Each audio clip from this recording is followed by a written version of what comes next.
Hey guys, today we got one of our members who's got the level 25 and we'll be finding her personality type. Sylvia, you know the stuff. I don't have to get into it. Try to be as authentic as you can. Um, but whatever.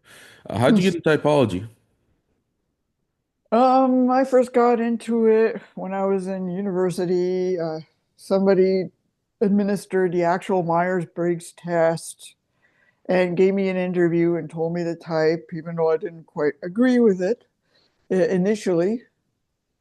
But then I eventually learned I guess, to come to terms with it. Okay, okay. And how was it back then? Can you explain it? Just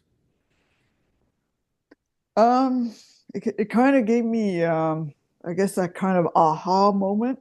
I guess in Mhm. the sense that it enabled me to understand as to why I just didn't get along with certain people, why I was so different from everybody else, and why I was so socially awkward and such.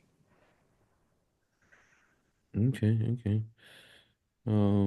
What do you think are the best parts of the MBTI and what do you think are the worst parts of the MBTI?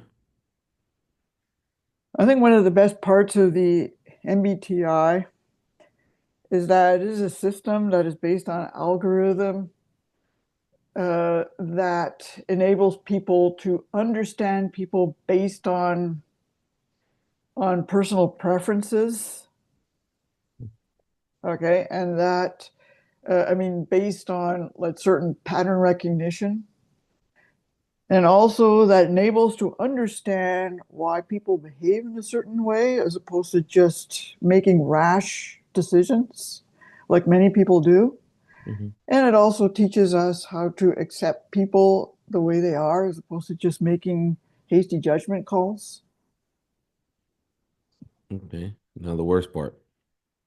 Well, the worst part is that people tend to box people into certain types. Hmm. Okay, even though it can't really be done. I mean, people are not cookie cutters. They're a lot more complicated than they think, and that cognitive functions are there's a lot of overlap in cognitive functions than people think it is. Yeah, yeah, yeah. Totally agree with you. Um, Mhm.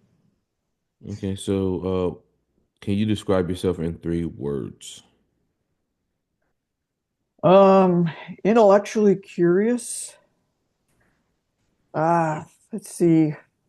Socially awkward, I guess, and I guess fairly and intellectually intense. Okay, so we'll just say one intellectual thing, okay? So socially awkward and what else? uh, I guess also, I guess, an intellectual and intelligent. It's the same shit, Sylvia. It's got to be a different realm. Okay, I'm also a very fast learner, Okay, and fast. also I can synthesize seemingly opposing concepts into one idea, and I'm very good at abstract reasoning. And I'm particularly good at abstract concepts like philosophy, physics, religion, all these things I'm highly interested in. Hmm. So, did you go to school for physics or anything like that? Yep. I have a physics degree, sorry, a physics and chemistry degree, Oh, wow. a Okay. bachelor's degree. Yeah, I do. Okay. Did you follow anything up with that, or is it just did you just get a bachelor's? Did you get a master's, doctorate, anything? Well, I did get my degree. I worked as a research associate, but then I realized my true passions in philosophy and philosophy of religion. So then I decided to go back to school and attain a master's, which I didn't complete in theology and philosophy. And the Hmm. reason why I didn't complete it is because I decided to start a family, because my ultimate goal was to become a philosophy professor. Why philosophy? Philosophy is because it enables me to understand certain truths and to understand the theory of the universe, which is the same thing why I understand. why I got into physics in the first place, because I see a very interesting juxtaposition between the world of physics and philosophy. And I do believe that these two unite. It enables me to think critically, and as it'll enable me to help make the world better. And hopefully, I can shift the paradigm to make the world a better place. Okay. When you were a kid, did you notice anything that like you were especially good at versus other people? Uh, One thing is I tended to pick up things a lot quicker, like mathematics. I tended to see things that other kids couldn't see. Hmm. I mean, I guess I was even tested and found as gifted as well, but I just kind of knew it beforehand. How'd you know it beforehand? Just curious. As I said before, I was just better at things like mathematics, English, or just picking up things in general. I was better at art, better at other things, except Mhm. for social interactions, which I was really, really bad at. So I understood too that I couldn't be good at everything, just like everybody else, I guess. So that's why I didn't think of myself better than anybody else. Mhm. What's the best piece of advice you would give to your younger self? Oh, just basically follow your strengths. Don't let traumatic occurrences affect you, like the way I was bullied in school. Like I wound up dropping out and returning 8 years later because I was bullied relentlessly for being different from the other girls. So I would say no matter how tough at times you have to undergo, just keep on plowing at it and follow your dream and follow your goals. Okay. What's a piece of advice you would give to somebody else? I guess the same kind of advice I would give myself. Just basically follow your own strengths. Okay. Don't let anybody tell you what to do. Like I don't. It doesn't matter what you. Don't let people say you can't do better. Don't let anybody convince you otherwise. Hmm. Don't let lack of money to stand in your way or lack of resources. Just find them. Just find those resources. You have to keep on trying and just don't be discouraged like the way I was. And that's what I try to tell my own kids. Hmm. Hmm. What do you think people misunderstand about you? Well, I just think that some people, they don't seem to be able to move past that social awkwardness. And also, I find that some people find me like pretty arrogant and a know-it-all, and that I think I'm smarter than everybody else, but that's not really the case. The case is really that I'm just a lot more intellectually curious than a lot of people. I just want to learn all this new information. I want to learn it for myself so I can improve myself and build on my strength, but also ultimately my desire is to make this world a better place. So the more I understand the world, the more successful I am in accomplishing my goals, the more I can help improve our own society. Mhm. Um, can you explain how you think to somebody who knows nothing about type? Well, I basically tell them, I give them a rough overview about the 16 types, about how cognitive functions work. Like I give basic. Just give us how you would explain your brain without cognitive functions, without just you thinking, like let's say you're solving a problem, how do you go about it? Oh, I just tell them, oh, look, there's this personality indicator called Myers-Briggs. I mean, you could take it free. You could take it online for free. You could start by taking a good one like the Sarkinova, and then and you'll find out how interesting you are, and you'll be amazed at, how accurate it is. But just avoid taking, some of those free online ones like 16 types because they're not very good. Or you can even take the paid Myers-Briggs tests from the actual Myers-Briggs indicator. I mean, it costs $50, but it's worth the pay. Or you can get yourself typed, by I guess any YouTube content creator, like I mentioned you and stuff too. Sylvia, I'm asking you, how does your brain work? I didn't ask you to tell me about like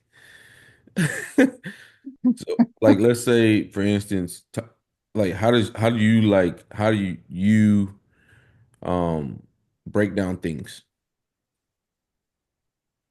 How do I break down things? Yeah, like Well, well, first of all, I'll tell them just to take the test. That's not the question. The Uh, question is, how does your mind work? oh, can you be more specific? like Explain how your mind works. Oh, basically, if I tell them the way it works, I basically tell them that what I do is I basically try to understand the world. I basically try to take data from the information. Like for example, what I try to like when it comes to the Myers-Briggs, I try to observe certain behavior patterns, Mhm. right? And based on the data from the behavior patterns that I assess or that I observe, I tend to judge what kind of personality, whether as to whether he's a TI user, whether he's an NE user, you know. And that's one way. And I try to I tell them how I try to understand the world. I try to make observations. I do it by observing the world around me, by reading books. I read a lot of books. Like I read a lot of philosophy books, I read a lot of psychology books, and I try to garner a lot of information. So what I do is I take in some of the information that I learn from other sources and compare it to some of the other data or ideas that I've gotten for myself, and I synthesize these concepts and then formulate my own ideas. okay, okay, okay. T, we done here, man. What you thinking, T? Yeah, I think so. All right, Sylvia. I mean, it's pretty obvious what your type is. You're responding. You're TIFE. You're talking about like philosophy. Your ultimate goal, was to be a philosophy professor. So I said that was outcome. You're talking about the theory of the universe, philosophy, concepts, all that. So abstract. Talking about critical thinking. So I'd say that was like high TI or TE. Make the world a better place is your ultimate goal. That's a FE. You got like some FE. Mm-hmm. That's to your understanding. It's still there. People don't really understand how much the inferior function guides um Mm-hmm. their choice of things. You Mm-hmm. talked about your bad social interactions and whatnot. Hit that for like lower FE. You talked Mm-hmm. about your SI experience of being bullied. Mm-hmm. Um, and you talked about like how your brain work was kind of TI, Mm-hmm. and observing patterns around you, NE. So yeah, we got you as an INTP. Mm-hmm. Um, Okay. pretty obvious. Pretty obvious. Um, you got any questions for us? Yeah, well, initially for many years I thought I was INTJ, Hmm. because they're the sort of the more they make the most money, they're organized. My husband's also an INTJ. Hmm. But after learning more about how the cognitive functions, then I learned to accept that I'm an INTP. Right. I think there's a big difference because both the types are very like Mm-hmm. intellectually driven, right?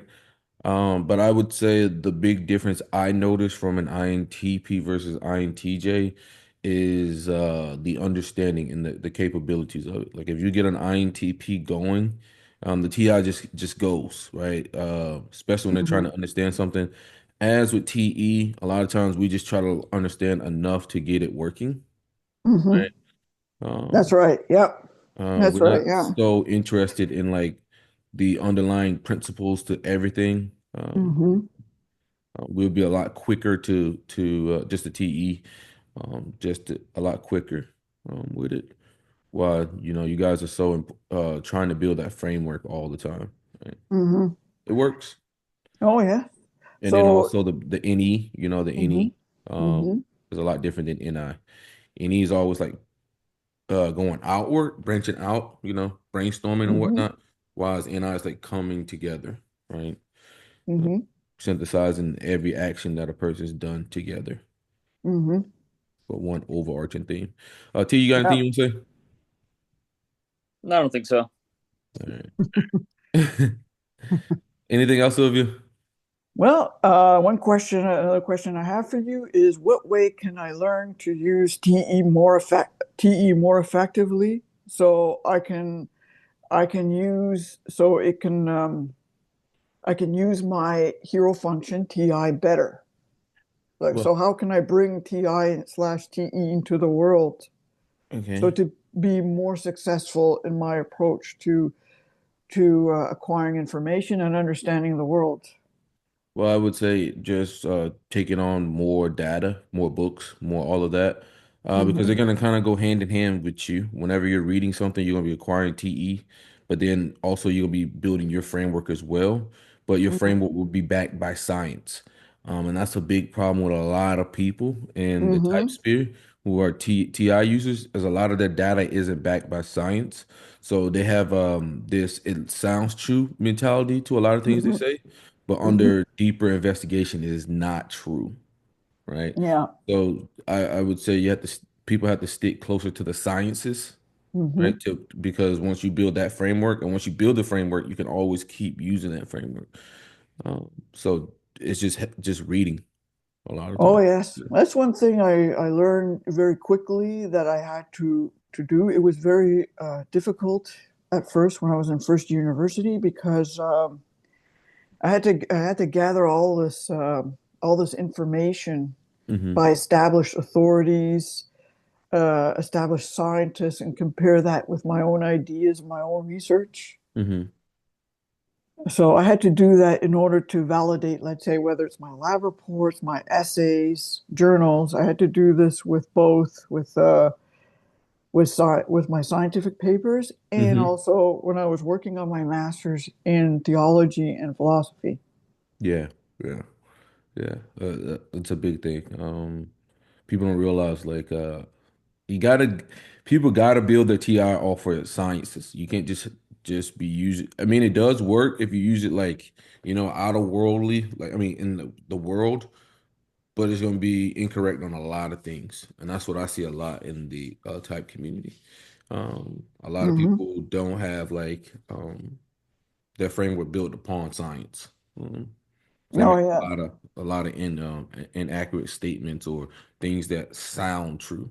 Um, but yeah. Like, for instance, recently I wrote a paper on conscious. It's more like an essay. It's about 3 to 5 page essay, hmm. and I had to get some references. So Hmm. of course I cheated by using ChatGPT to help me find references as well. Hmm. Yeah, yeah. I would just say just keep reading. Like Oh yeah. as you keep expanding, your TI will grow with the TE. Hmm. So if you close off yourself to like reading or continuing to learn, then you're just gonna shut down your TI. So just keep reading. Just keep reading. The more you know, the better your framework becomes. It's Hmm. yeah, it's a 1-2 punch. Oh Um, yes, exactly. Hmm. that's what I would tell anybody who's a TE user or TI user. Just keep reading, and if you're a TE user, try to understand what's actually happening there. Oh yes, Because absolutely. if you can remember the framework around something, then you don't even have to like a lot of times people try to memorize the information, but it's better Hmm. to remember the actual system there. because if you can remember the system, you'll always be able to retain the information. You may not be able to retain all the extra information around it, but you will be able to recall like the fundamental blocks of it. So that's what I would tell a TE user, right? Try to remember the system behind something. Um, Yeah. I also am curious to know, how did you get into typology? I don't think I ever asked you that question. I was at work. And I'm a big self-development junkie, so I just took the 16 personality test, got ENTJ, read the profile, was like, okay, this sounds like me. Then I had my best friend take it, and she got INFJ, and then I read the profile, and I was like, that shit don't sound like you. So I kept reading, and then I was like, INFP sounds more like you. And she's like, yeah, I got INFJ. So it kind of pretty much went on a whole like path to understanding type. And it ended up here. It's fucking a session now. Uh, Hmm. but it started at work. Then I had everybody at work take the fucking test, and it was interesting to see. A lot of people just got INFJ. It was crazy how many 16 personality just spits out INFJ to Hmm. everybody. Hmm. It's like it hands that shit out like it's going out of style. Yeah, I get tired of it, right? I mean, like everyone's INFJ, like Jesus Christ. It's like, yeah. Yeah, I mean, according to your opinion, why do so many people want to be like INFJs, or even me who wanted to be an INTJ? You said why does everybody want to be INTJ? Because there's so much mystery around NI, right? Hmm. It's kind of the one function that seems to you can't really pin it down. It's one of those Hmm. because it's their individual intuition, right? So it changes based off the person. Hmm. And certain people, term it a certain way, some people term it a certain another way. Hmm. And people want to feel like they're a mastermind or whatever the fuck. Oh yeah, they think that they're going to be good in chess all of a sudden if they become INTJs or make a lot of money or something. It's all the stereotypes. People just really what I've noticed is that people just want a shortcut to getting past the work. Hmm. Oh, I'm this type, so I'm great. But it's like it doesn't matter what type you are, you have to do the development to be great. Right? Yeah. Even if you're ISFJ, you still like can be great long as you develop yourself. You can be an INFP, you could be anything. But if you don't do the work, you're not gonna be great. I don't give a shit. You could be an ESTJ, which I think is like the best personality type overall. Just because how easy their life is, like the world is like literally set up for them. Hmm. But if you don't do the work, your life's gonna be shit. So, but people want to be told, "Oh, I'm special. I'm Exactly. special," Yeah. instead Well, of I like I going out and always just doing the work. I always believe that people are special, I guess, their own way, I guess. Well, I think everybody has their own tools and Yeah. gifts, and they just gotta find it. And that's Yeah. the reason why the NI is just so hard to pin down because it's special to that person. It's very, Yeah. it's kind of like like someone's TI is, but a Yeah. lot more abstract. I know my one of my closest friends, he came out as an ENFJ on one of the tests, but I have my doubts that he is an ENFJ because first of all, he's extremely loyal Mhm. and he's a lot more open-minded and he's nowhere near as rigid and he doesn't really care what anybody else thinks. Well, And I think that ENFJs, I think they do care a lot what people think. So mm, I think he was actually mistyped when he took the test. So I have my doubts. I would say, I mean, ENFJs are tend to be pretty. What I've noticed, my friend Jerry, he's a serial monogamous, right? He likes one person and he loves that person like daringly, and I'm just like, yo, that's weird.